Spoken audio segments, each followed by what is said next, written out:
وہ انڈیا پاکستان والوں کی طرح چندہ نہیں کرتے مسجد بنانے کے لیے کہ چندہ دے دو چندہ دے دو. آپ نے دیکھا کہ کیا یہاں پر مزاروں کے اوپر بیٹھے ہوئے رہتے ہیں گلہ رکھ کر کہ گلے میں پیسے ڈال دو اور رسید کٹا لو. وہاں پہ دیکھا کہ آپ نے رسید کاٹنے والا وہاں پر گلہ دیکھا؟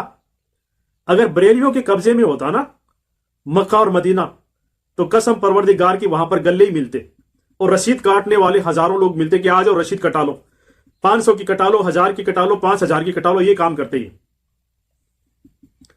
وہابیوں کی مسجد میں جا کر نماز پڑھتے ہیں. مسجد حرم کے اندر اور مسجد نبوی کے اندر جو قالین بچھی ہوئی ہے نا وہ وہابیوں کے پیسوں سے بچھی ہوئی ہے. سعودیوں کے وہابیوں نے بچھا رکھی ہے اپنے پیسے لگا کر. ان گلیچوں پر جا کر بیٹھ کر اس کارپیٹ پر بیٹھ کر ایسو آرام سے بیٹھتے ہیں, قرآن پڑھتے ہیں, نماز پڑھتے ہیں, اللہ سے دعا کرتے ہیں وہابیوں کی بچھائی ہوئی قالینوں پر.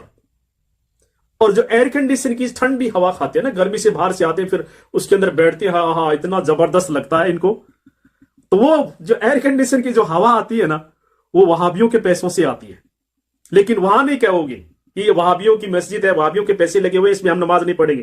نہیں کہیں گے, وہاں جا کر آرام سے نماز بھی پڑھیں گے لیکن امام کے پیچھے نماز نہیں پڑھیں گے. ارے بھائی جب وہابیوں کی مسجد میں ہی تو نے نماز پڑھ لی تو پھر امام کے پیچھے نماز پڑھنے سے کیا باقی رہ گئے آپ؟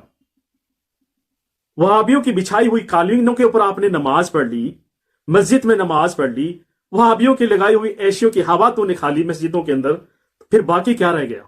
وہی بات ہے نا, لڈو تو کھا لیتا ہوں لیکن چینی سے پرہیز کرتا ہوں. لڈو کھا لیتے ہیں, چینی سے پرہیز کرتے ہیں. واہ کیا کمال ہے. اور وہابیوں کی جو ہوٹلیں بنی ہوئی انہی ہوٹلوں کے اندر رہتی ہیں. یہاں پر کہتے ہیں کہ وہابیوں کے گھر میں نہیں جانا, ان سے سلام نہیں کرنا, ان سے ہاتھ نہیں ملانا. وہاں پر جا کر وہابیوں کی ہوٹلوں کے اندر رہتے ہیں, وہابیوں کے بچھائے ہوئے گدوں پر رات کو سوتے ہیں سناٹے سے اے سی کی ہوا کے اندر. ہاں ہاں ہاں کیا بات ہے. لڈو تو کھا لیتا ہوں لیکن چینی سے پرہیز کرتا ہوں. کیا کمال ہے. وہابیوں کی بسوں میں بیٹھ کر مکہ سے مدینہ اور مدینہ سے مکہ بھی جاتے ہیں ایسی کی ایئر کنڈیشن بس کے اندر. واہ. وہابیوں کا نکالا ہوا جمجم کا پانی ٹھنڈا ٹھنڈا آہا پیتے ہیں دوا کے. آہا تب نہیں کہتے ہیں کہ یہ وہابیوں کا نکالا ہوا ہم نہیں پیئیں گے. نہ نہ نہ. لڈو تو کھا لیتا ہوں لیکن چینی سے پرہیز کرتا ہوں. واہ. اور وہابیوں کی دکانوں سے تسبیحاں خرید کر لے کے آتے ہیں, جانواز خرید کر لے کر آتے ہیں, سینٹ خرید کر لے کر لاتے ہیں, پھر یہاں پر لگاتے ہیں خوشبو لگا کے. وہابیوں کے دیش سے خریدا ہوا یہ سینٹ لگاتے ہیں, عطر لگاتے ہیں. واہ. اور کھجور, جو کھجور لے کر آتے ہو نا تم, وہ کھجور پورے جو باغان ہے نا وہ وہابیوں کے, اور وہ وہابی لا کر اپنے باغانوں سے توڑ کر مارکیٹ میں بیچتے ہیں, اور ان کے باغانوں کی کھجوریں تم خرید کر لے کر آتے ہو اور کھاتے ہو, اور تم سے کوئی ملنے آتا ہے تو اس کو بھی دیتے ہو. یہ دیکھو مدینہ کی کھجور ہے. اس وقت نہیں کہتے ہو کہ نہیں یہ وہابیوں کے باغانوں کی کھجور ہے, ہم نہیں کھائیں گے, ہم نہیں خریدیں گے. اس وقت نہیں کہو گے. وہی بات ہے نا کہ لڈو تو کھا لیتا ہوں, چینی سے پرہیز کرتا ہوں. واہ کیا کمال ہے. نماز نہیں پڑھیں گے, عقیدہ صحیح نہیں ہے, لیکن مسجد میں نماز پڑھ لیں گے, ان کی بچھائی ہوئی قالینوں پر نماز پڑھ لیں گے, ان کی بنائی ہوئی ہوٹلوں میں رہ لیں گے, ان کے باغوں سے آئی ہوئی کھجوریں کھا لیں گے, ان کا نکالا ہوا جمجم کا پانی پی لیں گے. واہ وہی بات ہے. لڈو تو کھا لیتا ہوں, چینی سے پرہیز کرتا ہوں. میرے پیارے بریلی مسلک کے میرے پیارے بھائیوں جو عوام ہے, میں انہیں کو کہہ رہا ہوں, میں خود بریلوی تھا.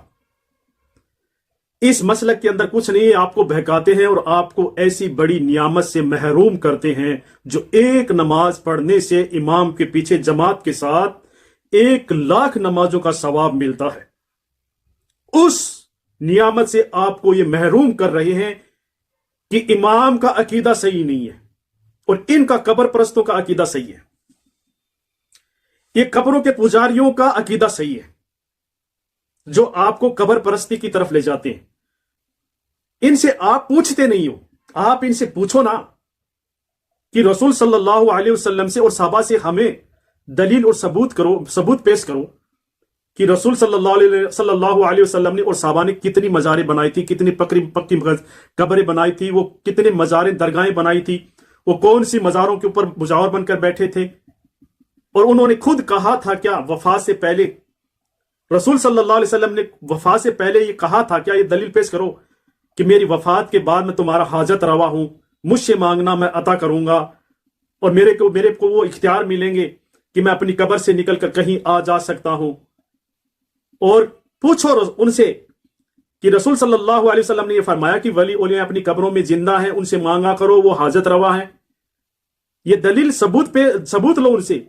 معین الدین چشتی رحمۃ اللہ علیہ سے لو آپ، جس کی مزار کے اوپر تم جاتے ہو، کہ معین الدین چشتی رحمۃ اللہ علیہ نے اپنی وفات سے پہلے یہ فرمایا کیا کہ میری وفات کے بعد میری پکی قبر بنا لینا، درگاہ بنا لینا، مزار بنا لینا، مجاور بن کے بیٹھ جانا اور مجھ سے منتیں مانگنا، میں آپ کی منتیں پوری کروں گا. میرے پاس اللہ کے خزانے میں آپ کو دوں گا، آپ کو روزگار دوں گا، اولادیں دوں گا، آپ میری مزار پر آنا. یہ دلیل لو آپ اپنے مولاناؤں سے. اور دلیل نہیں ہے تو صحیح راستے پر آ جاؤ، اللہ اور اللہ کے رسول کی طرف آ جاؤ. سمجھے کہ نہیں سمجھے؟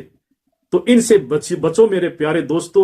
یہ آپ کو محروم کر رہے ہیں اس نعمت سے جو ایک نماز کے بدلے 1,00,000 نمازوں کا ثواب اللہ تعالیٰ عطا کرتا ہے.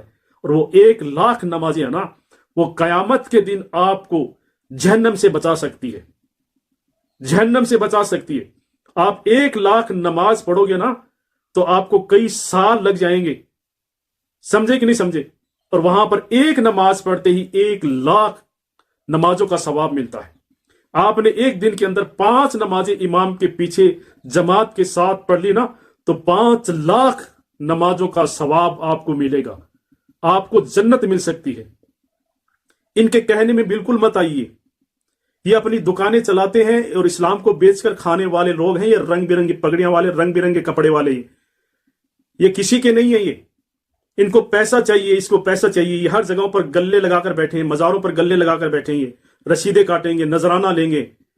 ان سے بچو میرے پیارے بھائیو اور اللہ کے رسول کی طرف آؤ.